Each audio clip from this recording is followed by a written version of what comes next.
तो फाइनली दोस्तों, आज से हम लोग जो है कक्षा 10वीं विषय गणित की यहाँ पर हम वार्षिक परीक्षा की तैयारी करेंगे। यहाँ पर इसमें जो है आपको 5 साल के पुराने पेपर समझाए जाएंगे और आपको 3 मॉडल पेपर समझाए जाएंगे। यदि आप 5 साल के पुराने पेपर और 3 मॉडल पेपर अच्छे से आप इनको तैयार कर लेते हो तो आप मात्र 1 महीने में 75 में से कम आप जो है 60 से 70 अंक आप मात्र 1 महीने में आराम से ला सकते हो। इसलिए इसमें दिए गए सभी प्रश्नों को आपको अच्छे से तैयार करते जाना है। चैनल के माध्यम से जो है आपको 5 साल के पुराने पेपर और मॉडल पेपर सॉल्व कराए जाएंगे, तो आप आसानी से 60 से 70 अंक आप जो है मात्र 1 महीने में ला सकते हो। जिन विद्यार्थियों ने अभी तक कुछ नहीं पढ़ा है वह इन प्रश्नों को अच्छे से तैयार करें। तो चलिए वीडियो को स्टार्ट करते हैं। तो यहाँ पर हम इस वीडियो में कक्षा 10वीं विषय गणित जो वार्षिक परीक्षा का पेपर 2019 का है, यहाँ पर हम इस पेपर को सॉल्व करने वाले हैं। तो आपको ध्यानपूर्वक अच्छे से सभी क्वेश्चन को समझना है। तो यहाँ पर सबसे पहले वस्तुनिष्ठ प्रश्न दिए गए हैं। प्रश्न क्रमांक 1 है, सही विकल्प चुनकर अपनी उत्तर पुस्तिका में लिखिए। पहला प्रश्न है 96 और 404 का HCF होगा। तो आपको इसको ध्यानपूर्वक अच्छे से समझना है। तो यहाँ पर हमें 96 और 404 का HCM अर्थात महत्तम समावर्तक ज्ञात करना है। तो आप इसको अच्छे से ध्यान से समझें। तो यहाँ पर हमें जो है 96 और 404 का जो है HCF ज्ञात करना है। 96 और 404 का HCF हमें ज्ञात करना है। तो यहाँ पर हमें इसको ज्ञात करेंगे 96 और 404 का HCF। तो सबसे पहले हम 96 और 404 के अभाज्य गुणनखंड ज्ञात करेंगे। किस विधि से? अभाज्य गुणनखंड विधि से। जब भी आपसे दो संख्याओं का HCF या LCM पूछा जाए तो सबसे पहले आपको अभाज्य गुणनखंड ज्ञात करना होता है। तो सबसे पहले हम 96 के अभाज्य गुणनखंड ज्ञात करेंगे इस प्रकार से। इसको आपको रफ में करना है, चूँकि यहाँ पर लास्ट में कितनी है? 6 है। आखिरी अंक कितना है? 6 है। तो हम 2 से भाग करेंगे। तो 2 का भाग सबसे पहले 9 में, 2 चौके 8, 4 बार जाएगा। यहाँ पर बचेगा 1, हो जाएंगे 16 और 2 अट्ठे 16। फिर 2 से करेंगे क्योंकि लास्ट में 8 है।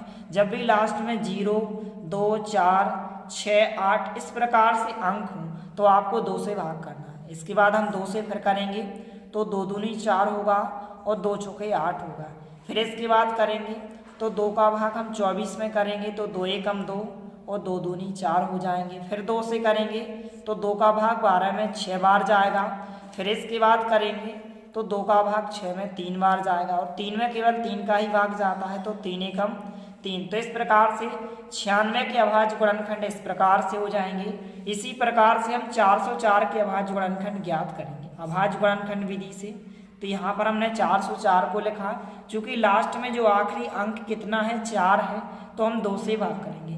2 का भाग 4 में 2 बार जाएगा, 0 जाएंगे तो 2 दूनी 4 हो जाएंगे। फिर 2 से करेंगे तो 2 एकम 2 होगा, 0 जाएंगे तो 2 एकम 2। चूँकि 101 क्या है? एक अभाज्य संख्या है, इसलिए 101 में केवल 101 का ही भाग जाता है तो 101 हो जाएगा। तो इस प्रकार से हमने 96 और 404 के जो है अभाज्य गुणनखंड ज्ञात कर लिए हैं अभाज्य गुणनखंड विधि से।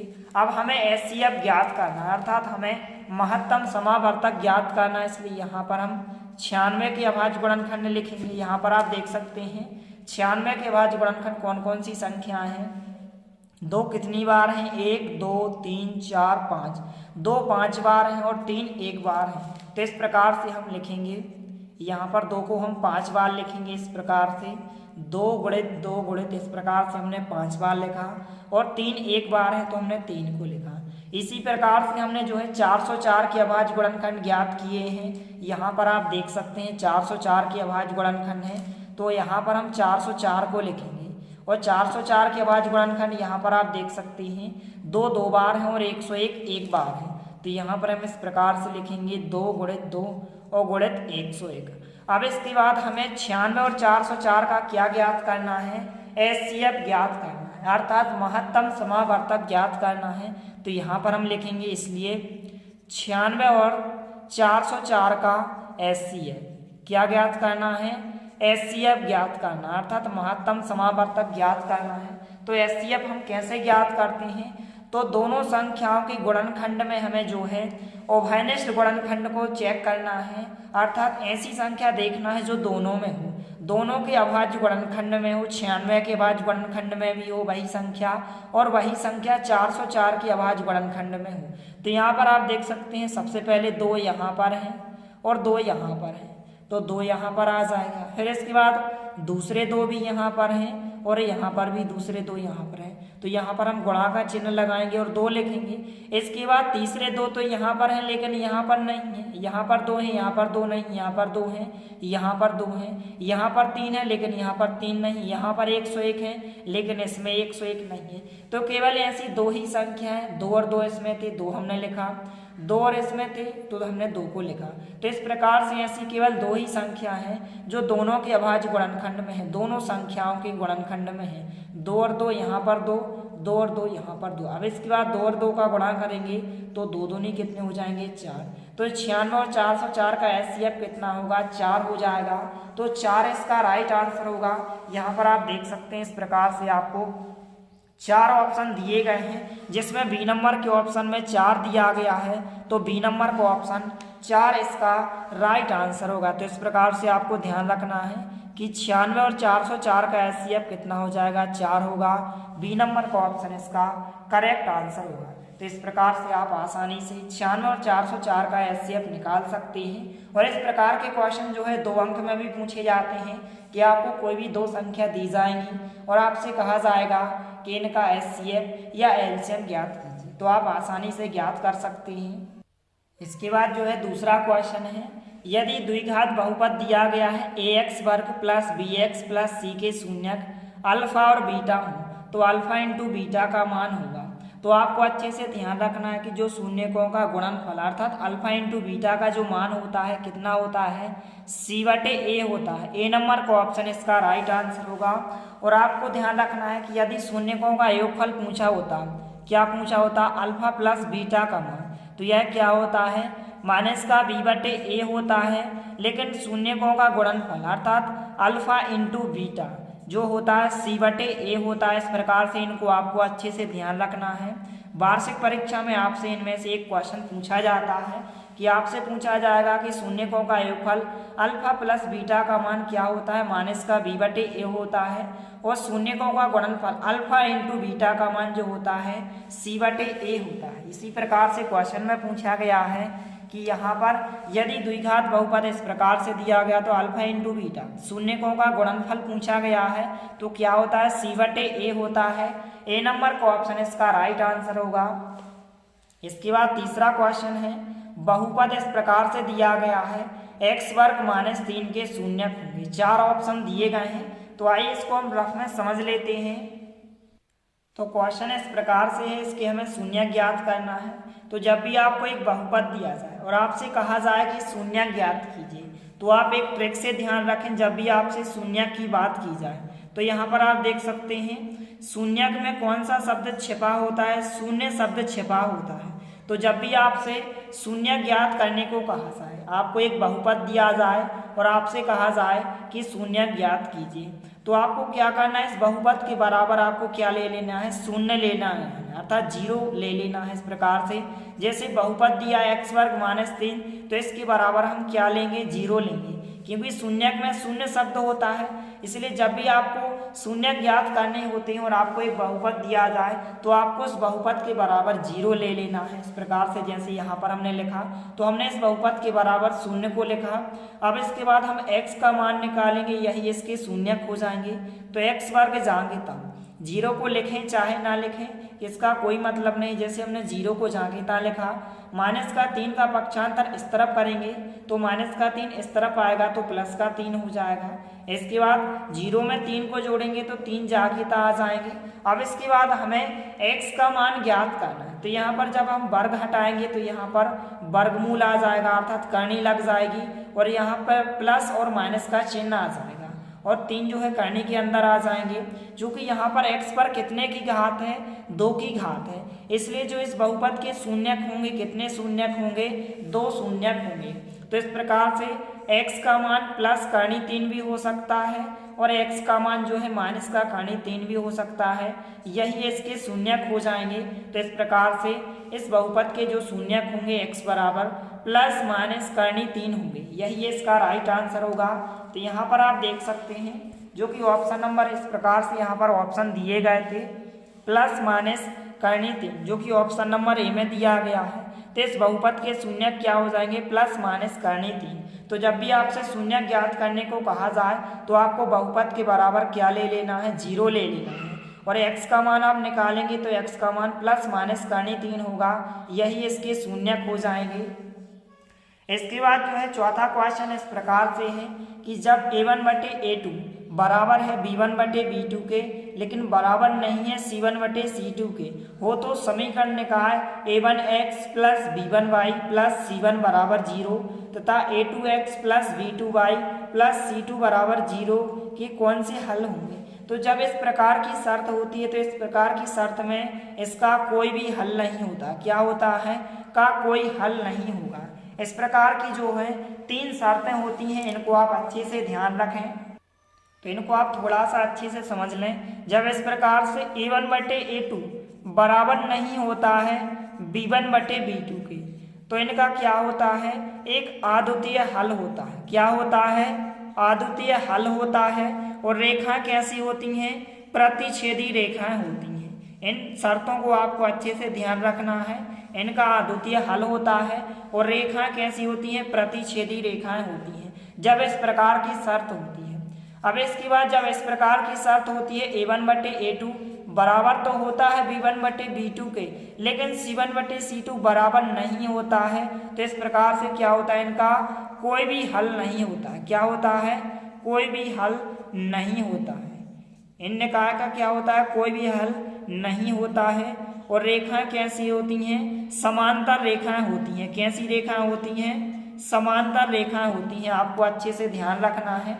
इसके बाद जब तीनों चीज़ें बराबर होती हैं a1 बटे a2 बराबर होता है b1 बटे b2 के और बराबर होता है c1 बटे c2 के, तो क्या होता है, अनंततः अनेक हल होते हैं। क्या होते हैं, अनंततः अनेक हल होते हैं। इनके क्या होते हैं, अनेक हल होते हैं। और रेखाएं कैसी होती हैं, समपाती रेखाएं होती हैं। इन तीनों शर्तों को आपको अच्छे से ध्यान रखना है।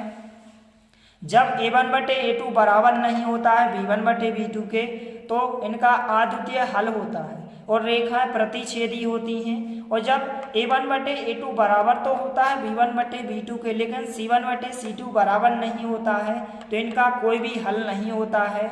और रेखाएं कैसी होती हैं, समांतर रेखाएं होती हैं। और जब तीनों चीज़ें बराबर होती हैं तो इनका जो हल होता है अनंततः अनेक हल होते हैं और रेखाएं समपाती होती हैं। लेकिन क्वेश्चन में इस प्रकार की शर्त दी गई है तो इसका क्या होगा, कोई भी हल नहीं होगा। इस प्रकार से आप देख सकते हैं। तो यहाँ पर इस प्रकार से शर्त दी गई थी कि a1 बटे a2 बराबर तो है b1 बटे b2 के लेकिन c1 बटे c2 बराबर नहीं है, तो इसका क्या होगा, कोई भी हल नहीं होगा। इस निकाय का कोई भी हल नहीं होगा। बी नंबर का ऑप्शन इसका राइट आंसर होगा। इसके बाद 5वां क्वेश्चन है कि x बराबर माइनस के 2y बराबर 0 दिया गया है और 3x प्लस 4y माइनस 20 बराबर 0 दिया गया है। तो रेखाएं बताना है कि प्रतिच्छेद करती हैं, कि समपाती हैं, कि समांतर हैं, कि इनमें से कोई नहीं है। तो हमें इस क्वेश्चन को सॉल्व करेंगे तो आपको ध्यानपूर्वक अच्छे से समझना है। तो इस प्रकार से क्वेश्चन दिया गया और आपको बताना है कि रेखाएं प्रतिच्छेद करेंगी, कि समपाती होंगी, कि यहाँ पर समांतर होंगी, कि इनमें से कोई नहीं। तो इस क्वेश्चन को हम सॉल्व करते हैं। चूंकि यहाँ पर 2 समीकरण दिए गए हैं और इनका जो व्यापक रूप होता है इनसे हम तुलना करेंगे। तो यहाँ पर हम a1x पहले समीकरण की तुलना a1x plus b1y plus c1 बराबर 0 तथा दूसरे समीकरण की तुलना दूसरे व्यापक समीकरण से करेंगे a2x plus b2y plus c2 बराबर 0 से करेंगे। तो यहाँ पर पहला जो मान होता है a1 का मान हो जाएगा, दूसरा मान b1 का होगा और c1 का मान यहाँ पर संख्या होगी। इसी प्रकार से दूसरे समीकरण की तुलना करेंगे। तो इस प्रकार से हमें दोनों समीकरणों की तुलना जो है व्यापक वर्ग समीकरण से करेंगे। यहाँ पर बराबर में 0 दिया गया है तो इस प्रकार से हम इसको सॉल्व करेंगे। तो सबसे पहले यदि हम इसकी तुलना इससे करें तो x की तुलना x से होगी। a1 का मान यहाँ पर x के साथ कोई भी संख्या नहीं है तो क्या माना जाएगा, 1 माना जाएगा। तो a1 का मान 1 हो जाएगा। इसके बाद y की तुलना y से, तो b1 का मान -2 होगा। चिन्ह सहित आपको लेना है, तो b1 का मान जो होगा -2 होगा। इसके बाद c1 क्या होती है, संख्या होती है। चूंकि संख्या यहाँ पर कोई भी संख्या नहीं है, तो यहाँ पर c1 का मान क्या हो जाएगा, 0 होगा। इसी प्रकार से हम दूसरे समीकरण की तुलना दूसरे व्यापक समीकरण से करेंगे। तो x की तुलना x से, तो a2 का मान कितना होगा, 3 होगा, तो a2 बराबर 3 होगा। इसी प्रकार से y की तुलना y से, तो b2 का मान +4 होगा, तो यहाँ पर b2 का मान 4 होगा। और c2 यहाँ पर संख्या होती है, तो यहाँ पर c2 का मान कितना हो जाएगा, -20 होगा। चिन्ह सहित आपको लेना है। अब इसके बाद हम चेक करेंगे कि रेखाएं कैसी होंगी, प्रतिच्छेदी होंगी। तो यहाँ पर 3 शर्तें होती हैं। अभी हमने बताया कि यदि a1/a2 बराबर नहीं होता है b1/b2 के, तो इनका अद्वितीय हल होता है और रेखा कैसी होती हैं, प्रतिच्छेदी रेखाएं होती हैं। यदि इस प्रकार की शर्त आ जाए तो रेखा कैसी होंगी, प्रतिच्छेदी होंगी।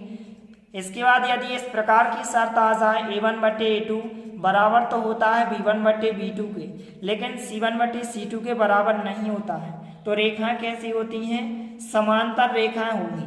इसके बाद तीसरी शर्त में तीनों चीजें बराबर होती हैं। a1/a2 बराबर तो होता है b1/b2 के और बराबर होता है c1/c2 के, तो रेखाएं कैसी होती हैं, समपाती रेखाएं होती हैं।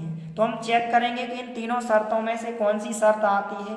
यदि इस प्रकार की शर्त आएगी तो रेखाएं प्रतिच्छेदी होंगी, इस प्रकार की शर्त आएगी तो समांतर होगी रेखाएं, इस प्रकार की शर्त आएगी तो रेखाएं समपाती होंगी। तो यहाँ पर हम चेक करेंगे। सबसे पहले हम a1/a2 का मान ज्ञात करेंगे, a1/a2। तो a1 की जगह a1 का मान कितना है, 1 है, तो हमने 1 लिखा, बटे का चिन्ह लगाएंगे। a2 की जगह a2 का मान 3 है, तो a1/a2 का मान 1/3 होगा। इसी प्रकार से हम b1/b2 का मान ज्ञात करेंगे। तो b1 का मान कितना है, -2 है, बटे का चिन्ह लगाएंगे। और b2 की जगह b2 का मान कितना है, 4 है। आप चाहे तो इस संख्या को 2 से काट भी सकते हैं, तो 2 एकम 2 होगा, माइनस का 1 जांघिता आ जाएगा, 2 एकम 2, माइनस चिन्ह जांघिता और 2 दूनी 4, तो b1/b2 का मान -1/2 होगा। इसके बाद हम c1/c2 का मान ज्ञात करेंगे। तो यहाँ पर क्या आ जाएगा, 0/-20 आ जाएगा, इस प्रकार से। तो यहाँ पर आप देख सकते हैं a1/a2 का मान कितना है, 1/3 है, और b1/b2 का मान कितना है, -1/2 है, जो कि दोनों यहाँ पर बराबर नहीं है। तो इस प्रकार से इसमें कौन सी शर्त लगेगी कि जब a1/a2 बराबर नहीं होता है b1/b2 के, इसका मतलब क्या है कि a1/a2 का मान 1/3 जो बराबर नहीं है b1/b2 के, चूंकि 1/3 और -1/2 दोनों बराबर नहीं है, तो इसमें इस प्रकार की शर्त लगेगी। और जब भी इस प्रकार की शर्त लगेगी तो इनका क्या होगा, अद्वितीय हल होगा। और रेखाएं कैसी होगी, प्रतिच्छेदी रेखा होगी। रेखाएं कैसी होगी, प्रतिच्छेदी रेखाएं। यहाँ पर आप देख सकते हैं इस प्रकार से ऑप्शन दिए गए हैं। तो यहाँ पर इसका जो राइट आंसर होगा, रेखाएं कैसी होंगी, प्रतिच्छेद करती हैं। ए नंबर को ऑप्शन इसका राइट आंसर होगा। इस प्रकार से आपको इस प्रकार के कोई भी क्वेश्चन पूछे जाए तो आप इस प्रकार से सॉल्व कर सकते हैं। तो ए नंबर को ऑप्शन इसका राइट आंसर होगा, रेखाएं कैसी होंगी, प्रतिच्छेद करती हैं, इस प्रकार से आंसर होगा। तो इस प्रकार से इनको आपको अच्छे से सॉल्व करके देख लेना है। इसके बाद नेक्स्ट क्वेश्चन है प्रश्न क्रमांक 2, रिक्त स्थानों की पूर्ति कीजिए। पहला खाली स्थान है एक द्विघात समीकरण ax² + bx + c = 0 में कोई वास्तविक मूल नहीं होते हैं यदि, तो इसकी एक शर्त होती है। यदि इस प्रकार से द्विघात समीकरण है और यदि इसके कोई वास्तविक मूल नहीं होते हैं तो इसकी एक शर्त होती है कि जो b वर्ग का मान होगा वह छोटा होगा, किससे छोटा होगा, 4ac से छोटा होना चाहिए, तब जो है कोई वास्तविक मूल नहीं होते हैं। इस प्रकार से इस शर्त को आपको ध्यान रखना है। दूसरा क्वेश्चन है, समीकरण दिया गया 3x² - 2x + 1/3 = 0 का विविक्त कर का मान होगा। तो यहाँ पर हमें विविक्त कर d का मान ज्ञात करना है। तो आइए इसको हम रफ में समझ लेते हैं, तो आपको ध्यानपूर्वक अच्छे से समझना है। तो विविक्त कर हम कैसे ज्ञात करते हैं, तो विविक्त कर का जो सूत्र होता है d बराबर होता है b वर्ग - 4ac होता है। और क्वेश्चन में यहाँ पर आपको एक समीकरण दिया गया है, इस प्रकार से यहाँ पर आप देख सकते हैं समीकरण दिया गया है 3x वर्ग माइनस 2x प्लस 1/3 बराबर 0 दिया गया। यहाँ से जो है हम ए बी सी के मान ज्ञात करेंगे। यदि हम इसकी तुलना करें तो जो पहला मान होता है यह किसका मान होता है, ए का मान होगा। तो ए का मान कितना हो जाएगा, इसकी तुलना जो है व्यापक वर्ग समीकरण से करेंगे। तो जो व्यापक वर्ग समीकरण होता है इसको आप अच्छे से ध्यान रखें। द्विघात समीकरण का जो व्यापक वर्ग समीकरण होता है इस प्रकार से होता है, ए एक्स वर्ग प्लस बी एक्स प्लस सी बराबर 0 होता है। यदि हम इसकी तुलना करें तो एक्स वर्ग की तुलना एक्स वर्ग से होगी, तो ए का मान कितना हो जाएगा, 3 हो जाएगा। तो यहाँ पर ए का मान 3 आ जाएगा। एक्स की तुलना एक्स से करेंगे, बी का मान माइनस का 2 होगा, चिन्ह सहित आपको लेना है, तो बी का मान -2 होगा। और सी होता है अचार पदार्थ संख्या होती है, तो सी का मान कितना हो जाएगा, 1/3 होगा। इस प्रकार से सी का मान 1/3 होगा। अब विविक्त कर ज्ञात करने का जो सूत्र होता है इस प्रकार से होता है, डी बराबर बी वर्ग माइनस 4ac। अब इसके बाद हमारे पास ए बी सी के मान आ चुके हैं। अब इनके मान को हम इस सूत्र में रखेंगे, तो इस प्रकार से यहाँ पर हम रखते हैं, क्योंकि जो विविक्त कर ज्ञात करने का जो सूत्र होता है डी बराबर बी वर्ग माइनस 4ac होता है। मान रखेंगे बी की जगह बी का मान -2 रखेंगे, वर्ग जांघेता लगाएंगे, माइनस चिन्ह जांघेता 4 जांघेता, ए की जगह यहाँ पर हम गुणा का चिन्ह लगाएंगे। ए की जगह ए का मान कितना है, 3 है, गुणा का चिन्ह, चूंकि यहाँ पर तीनों संख्याएं गुणा में लिखी है। सी की जगह सी का मान कितना है, 1/3। अब इसके बाद यहाँ पर आप देख सकते हैं 3 से 3 क्या हो जाएंगे, कैंसिल हो जाएंगे। यहाँ पर -2 का वर्ग कितना हो जाएगा, 4 हो जाएगा। वर्ग हम कैसे निकालते हैं, -2 का वर्ग निकालना है हमें, तो -2 को हम 2 बार लिखेंगे और गुणा करेंगे। इस प्रकार से यहाँ पर आप देख सकते हैं, तो -2 को हमने 2 बार लिखा, गुणा करेंगे तो माइनस माइनस का गुणा में प्लस चिन्ह आ जाएगा और 2 दूनी 4 हो जाएंगे। तो इस प्रकार से -2 का वर्ग कितना हो जाएगा, 4 हो जाएगा। और माइनस चिन्ह जाके था, 3 से 3 यहाँ पर कट जाएंगे ऊपर नीचे गुणा में, तो 4 का गुणा 1 से होगा, तो 4 एकम 4। अब 4 में से 4 को माइनस करेंगे, क्या बचेगा, 0 बचेगा। तो इस प्रकार से विविक्त कर जो डी का मान हो जाएगा कितना हो जाएगा, 0 इसका राइट आंसर होगा। तो इस प्रकार से विविक्त कर जो डी का मान हो जाएगा कितना हो जाएगा, विविक्त कर डी का मान 0 हो जाएगा, 0 इसका राइट आंसर होगा। इसके बाद तीसरा क्वेश्चन है, एक समांतर श्रेणी दी गई है 3/2, 1/2, -1/2, -3/2 में हमें सारवंता डी का मान ज्ञात करना है। तो आइए इसको हम समझ लेते हैं। तीसरे खाली स्थान में जो है हमें सारवंता डी का मान ज्ञात करना है। तो आपको ध्यान रखना है कि जब भी आपको एक समांतर श्रेणी दी जाए और आपसे कहा जाए कि सारवंता डी का मान ज्ञात कीजिए, तो कैसे ज्ञात करते हैं, तो दूसरी संख्या में से हम पहली संख्या को क्या करते हैं, माइनस करते हैं, अर्थात दूसरी संख्या में से हम पहली संख्या को घटाते हैं। तो यहाँ पर दूसरी संख्या क्या है, 1/2 है। तो जब हम सारवंता डी का मान ज्ञात करेंगे तो दूसरी संख्या में से पहली संख्या को माइनस करेंगे, तो 1/2 में से हम जो है 3/2 को हम माइनस करेंगे, अर्थात घटाएंगे। तो दूसरी संख्या 1/2 को हमने लिखा, माइनस करना है तो हमने माइनस का चिन्ह लगाया, पहली संख्या 3/2। अब इसके बाद हम सॉल्व करेंगे तो 2 और 2 का एलसीएम कितना हो जाएगा, 2 हो जाएगा। इसके बाद 1 जांघेता, 2 का भाग 2 में करेंगे, 2 एकम 2 होगा, 1 का गुणा करेंगे माइनस चिन्ह, 3 जांघेता गुणा का चिन्ह, 2 एकम 2। इस प्रकार से आप लिखेंगे। इसके बाद सॉल्व करेंगे तो 1 का गुणा 1 से होगा तो 1 एकम 1 होगा, माइनस चिन्ह, 3 का गुणा 1 से होगा तो 3 एकम 3/2 जांघेता। इसके बाद आगे सॉल्व करेंगे तो 3 में से हम 1 को माइनस करेंगे, क्योंकि 3 बड़ी संख्या, तो घटाएंगे तो कितने बचेंगे, माइनस के 2 बचेंगे, क्योंकि माइनस की संख्या बड़ी है, 2 जांघेता। 2 से 2 कैंसिल हो जाएंगे तो 2 एकम 2 कितना आ जाएगा, सारवंता डी का जो मान होगा कितना हो जाएगा, माइनस का 1 होगा।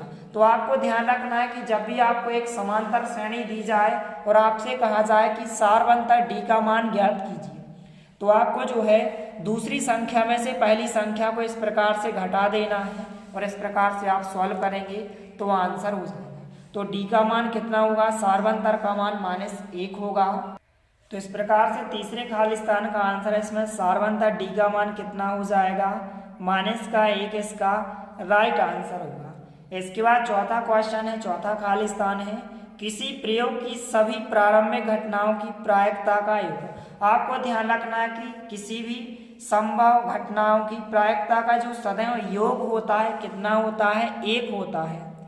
एक होता है, एक से अधिक नहीं होता है। केवल कितना होता है, एक होता है। आपको अच्छे से ध्यान रखना है कि किसी प्रयोग की सभी प्रारंभिक घटनाओं की प्रायिकता का योग हमेशा कितना होता है, एक होता है।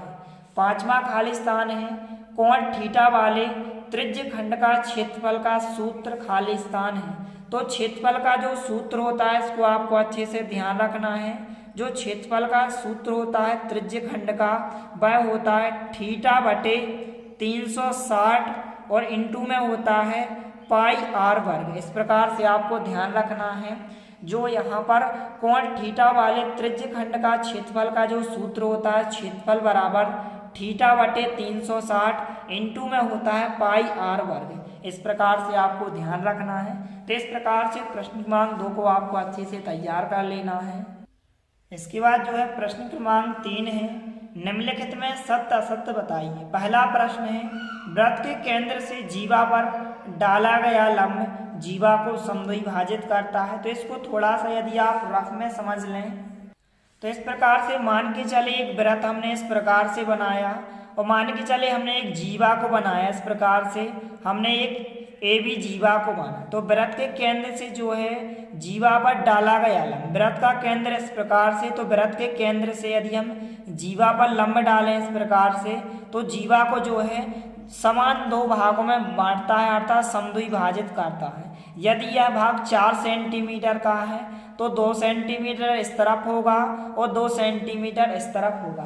तो आपको ध्यान रखना है कि वृत्त के केंद्र से जीवा पर डाला गया लंब जीवा को जो है समद्विभाजित करता है अर्थात समान दो भागों में बांटता है। तो यह कथन आपका क्या हो जाएगा, सत्य हो जाएगा। इसका राइट आंसर क्या होगा, सत्य होगा। तो यहाँ पर जो पहला कथन क्या हो जाएगा, इसका आंसर क्या हो जाएगा, सत्य हो जाएगा। आपको अच्छे से ध्यान रखना है कि वृत्त के केंद्र से जीवा पर डाला गया लंब जीवा को समद्विभाजित करता है, यह कथन सत्य होगा। दूसरा प्रश्न है, सभी वर्ग समरूप होते हैं। तो यह कथन भी बिल्कुल क्या होगा, सत्य होगा कि जितने भी वर्ग हैं वह जो है समरूप होते हैं। इसके बाद जो है तीसरा प्रश्न है कि समकोण त्रिभुज का क्षेत्रफल कितना होता है, 1/2 आधार गुणित शीर्ष लंब होता है। तो यह जो है समकोण त्रिभुज के क्षेत्रफल ज्ञात करने का इस प्रकार से सूत्र होता है। यह जो है एक शब्द या एक वाक्य में भी क्वेश्चन पूछा जाएगा कि समकोण त्रिभुज का क्षेत्रफल ज्ञात करने का सूत्र लिखिए। तो आपको अच्छे से ध्यान रखना है। इस प्रकार से समकोण त्रिभुज का क्षेत्रफल ज्ञात करने का जो सूत्र होता है 1/2 आधार गुणित यहाँ पर शीर्ष लंब होता है। तो यह कथन आपका क्या हो जाएगा, सत्य हो जाएगा। इसके बाद चौथा प्रश्न है, वृत्त को 2 बिंदुओं पर प्रतिच्छेद करने वाली रेखा को छेदक रेखा कहते हैं। तो यदि हम एक वृत्त बनाएं और 2 बिंदुओं पर प्रतिच्छेद करने वाली रेखा को क्या कहते हैं, छेदक रेखा कहते हैं। यह कथन सत्य होगा। इसको आप थोड़ा सा समझ लें। तो इस प्रकार से मान के चले हमने एक वृत्त बनाया, इस वृत्त में मान के चले हमने 2 बिंदुओं को बनाया। इस प्रकार से हमने इसको बिंदु ए नाम दिया और इसको हमने बिंदु बी नाम दिया। और इस प्रकार से यदि हम एक रेखा को खींचें तो यह एक क्या हो जाएगी, एक छेदक रेखा हो जाएगी। इस प्रकार से आप देख सकते हैं, इस प्रकार से क्या हो जाएगी, एक छेदक रेखा हो जाएगी। तो आपको अच्छे से ध्यान रखना है कि वृत्त को 2 बिंदुओं पर प्रतिच्छेद करने वाली रेखा को क्या कहते हैं, इस रेखा को हम क्या कहेंगे, छेदक रेखा कहेंगे। तो यह कथन भी आपका क्या हो जाएगा, सत्य हो जाएगा। तो इस प्रकार से आपको ध्यान रखना है कि वृत्त को 2 बिंदुओं, वृत्त को जो है 2 बिंदुओं पर प्रतिच्छेद करने वाली रेखा को क्या कहते हैं, छेदक रेखा कहते हैं। इस प्रकार से आपको अच्छे से ध्यान रखना है। तो इस प्रकार से चौथा जो कथन होगा, यह कथन क्या हो जाएगा, सत्य हो जाएगा कि यहाँ पर वृत्त की 2 बिंदुओं पर प्रतिच्छेद करने वाली रेखा को छेदक रेखा कहते हैं। यह कथन बिल्कुल सत्य होगा। पांचवा प्रश्न है, देखी गई वस्तु का उन्नयन कोण दृष्टि रेखा और क्षैतिज रेखा से बना कोण होता है, जबकि वस्तु को देखने के लिए अपने सिर को नीचे की ओर झुकाना पड़ता है। तो यह कथन क्या होगा, असत्य होगा। इस प्रकार से जो पांचवा प्रश्न होगा असत्य होगा। इस प्रकार से इन प्रश्नों को आपको अच्छे से तैयार कर लेना है। इस प्रकार से क्वेश्चन दिए गए हैं और सभी विद्यार्थियों से विनम्र निवेदन है कि यदि आप हमारे चैनल पर नए हैं तो प्लीज़ चैनल को सब्सक्राइब कीजिए, क्योंकि यार जो है वीडियोस बनाने में बहुत ज़्यादा मेहनत लगती है, इसलिए सभी विद्यार्थियों से निवेदन है कि आप हमारे चैनल को सब्सक्राइब कीजिए, क्योंकि इसी तरह आपको और अन्य सभी विषयों के महत्वपूर्ण प्रश्न और 5 वर्ष के पेपर और मॉडल पेपर चैनल के माध्यम से उपलब्ध कराए जाएंगे। और आप कक्षा 10वीं में हर एक विषय में आप 50 से 60 अंक आप जो है मात्र 1 महीने में ला सकते हो, यदि आप इन सभी प्रश्नों को अच्छे से तैयार कर लेते हो। इसके बाद जो है प्रश्न क्रमांक 4 दिया गया है, प्रत्येक का एक शब्द या एक वाक्य में उत्तर लिखिए। पहला प्रश्न है कि 1 2 3 4 5 का समांतर माध्य क्या होगा। तो आइए इसको हम समझ लेते हैं। तो क्वेश्चन कुछ इस प्रकार से पूछा गया है कि 1 2 3 4 5 का समांतर माध्य क्या होगा। तो जब भी आपसे समांतर माध्य पूछा जाए तो इसको ज्ञात करने का जो सूत्र होता है कि सभी आंकड़ों का योग बटे आंकड़ों की संख्या। आंकड़े अर्थात संख्याएं, जितनी संख्या उन सभी संख्याओं का योग करें अर्थात सभी संख्याओं को जोड़ दें। तो यहाँ पर इस प्रकार से 1 + 2 + 3 + 4 + 5 और जितनी संख्याएं हैं उनको आप नीचे लिख दें। कितनी संख्याएं 1 2 3 4 5 संख्या, तो 5 को हमने नीचे लिखा। तो इसका जो सूत्र होता है आंकड़ों का योग अर्थात सभी संख्याओं को आप जोड़ दें और जितनी संख्याएं हैं उनको आप नीचे लिख दें। आंकड़ों का योग बटे आंकड़ों की संख्या, सभी को आप जोड़ें तो 1 और 2 3 हो जाएंगे, 3 और 3 6 हो जाएंगे और 4 10 और 5 15 है। तो यदि आप इन पांचों संख्याओं को जोड़ेंगे तो 15 आ जाएंगे, बटे में 5 जाएंगे। 5 से यदि हम इसको डिवाइड करें, कैंसिल करें, 5 का भाग 15 में करें तो 5 दिया 15। तो इस प्रकार से इनका समांतर माध्य कितना हो जाएगा, 3 इनका राइट आंसर होगा। तो इस प्रकार से आपसे कोई भी क्वेश्चन पूछा जाए और आपसे इस प्रकार से समांतर माध्य कहा जाए और इस प्रकार से आपको संख्या दी जाए तो इस प्रकार से आप ज्ञात कर सकते हैं कि सभी आंकड़ों का योग बटे आंकड़ों की संख्या। जितनी भी संख्या उनको आप जोड़ दें और जितनी संख्या दी गई उन संख्या, यहाँ पर जैसे 5 दी गई तो नीचे हमने 5 लिखा। यदि 6 संख्या होती तो नीचे हम 6 लिखते और 6 संख्याओं को हम जोड़ते। तो इनको हमने जोड़ा तो 15 आया, नीचे हमने 5 लिखा, 5 से इसको कैंसिल किया तो 5 दिया 15। तो माध्य का मान कितना हो जाएगा, समांतर माध्य कितना हो जाएगा, 3 इसका राइट आंसर होगा। तो इस प्रकार से पहले क्वेश्चन का आंसर कितना होगा, समांतर माध्य कितना होगा, 3 होगा। इसके बाद जो है दूसरा क्वेश्चन है माध्यिका का सूत्र लिखिए। तो इस प्रकार से माध्यिका को ज्ञात करने का सूत्र होता है माध्यिका बराबर L प्लस कोष्टक के अंदर n/2 माइनस CF होता है, बटे में F होता है इंटू H होता है। इसको आपको अच्छे से ध्यान रखना है। इसके बाद जो है तीसरा क्वेश्चन है घटना ई की प्रायिकता प्लस घटना ई नहीं की प्रायिकता का मान हमेशा कितना होता है, 1 होता है। इसको आपको अच्छे से ध्यान रखना है। किसी भी घटना की घटित होने की प्रायिकता और घटित ना होने की प्रायिकता का योग हमेशा कितना होता है, 1 होता है। आपको अच्छे से ध्यान रखना है। इसके बाद चौथा प्रश्न है शंकु के छिन्नक का सूत्र लिखिए। तो इस प्रकार से जो है शंकु के छिन्नक का जो सूत्र होता है 1/3 इंटू पाई h होता है, कोष्टक के अंदर r1 का वर्ग प्लस r2 का वर्ग प्लस होता है r1 इंटू r2 होता है। इसको आपको ध्यान रखना है। इसके बाद पांचवा प्रश्न है एक वृत्त की कितनी समांतर स्पर्श रेखाएं हो सकती हैं। तो एक वृत्त से केवल 2 ही समांतर स्पर्श रेखाएं खींची जा सकती हैं। तो यहाँ पर 2 इसका राइट आंसर होगा। तो इस प्रकार से इन प्रश्नों को आपको अच्छे से तैयार कर लेना है। इसके बाद प्रश्न क्रमांक 5 है सही जोड़ी बनाइए। इस प्रकार से आ और बा 2 स्तंभ दिए गए हैं। पहला प्रश्न है 1 + cot वर्ग थीटा। तो यह एक सरसमीका होती है। यदि 1 + cot वर्ग थीटा है तो इसकी बराबर क्या होता है, कोसेक वर्ग थीटा होता है। ई नंबर को ऑप्शन इसका राइट आंसर होगा। तो आपको ध्यान रखना है कि 1 + cot वर्ग थीटा बराबर क्या होता है, कोसेक वर्ग थीटा होता है। इसके बाद सेक थीटा। तो जो सेक होता है यहाँ पर कॉस का उल्टा होता है, इसलिए सेक थीटा के बराबर हम क्या लिख सकते हैं, 1/cos theta, 1/cos theta. F number को ऑप्शन आंसर होगा। इसके बाद जो तीसरी सरसमीका होती है साइन वर्ग थीटा प्लस कॉस वर्ग थीटा। तो आपको ध्यान रखना है कि साइन वर्ग थीटा प्लस कॉस वर्ग थीटा है, इसका जो मान होता है कितना होता है, 1 होता है। डी नंबर का ऑप्शन इसका राइट आंसर होगा। इसके बाद चौथा प्रश्न है tan 60 डिग्री का मान। तो जो tan 60 डिग्री का मान यदि आप टेबल में देखेंगे, इसको आप यदि ध्यान रखें तो इसका जो मान होता है कर्णी 3 होता है। कितना होता है, tan 60 का मान कर्णी 3 होता है। इसके बाद cos 90 माइनस थीटा, यह भी एक फार्मूला होता है, सूत्र होता है। cos 90 माइनस थीटा बराबर क्या होता है, साइन थीटा होता है। ए नंबर का ऑप्शन इसका राइट आंसर होगा। तो इस प्रकार से इन सभी स्टूडेंट्स प्रश्नों को आपको अच्छे से तैयार कर लेना है। और इसके नेक्स्ट पार्ट में आपको पार्ट 2 में प्रश्न क्रमांक 6 से क्वेश्चन को आपको हल सेट सॉल्यूशन के साथ उपलब्ध कराया जाएगा।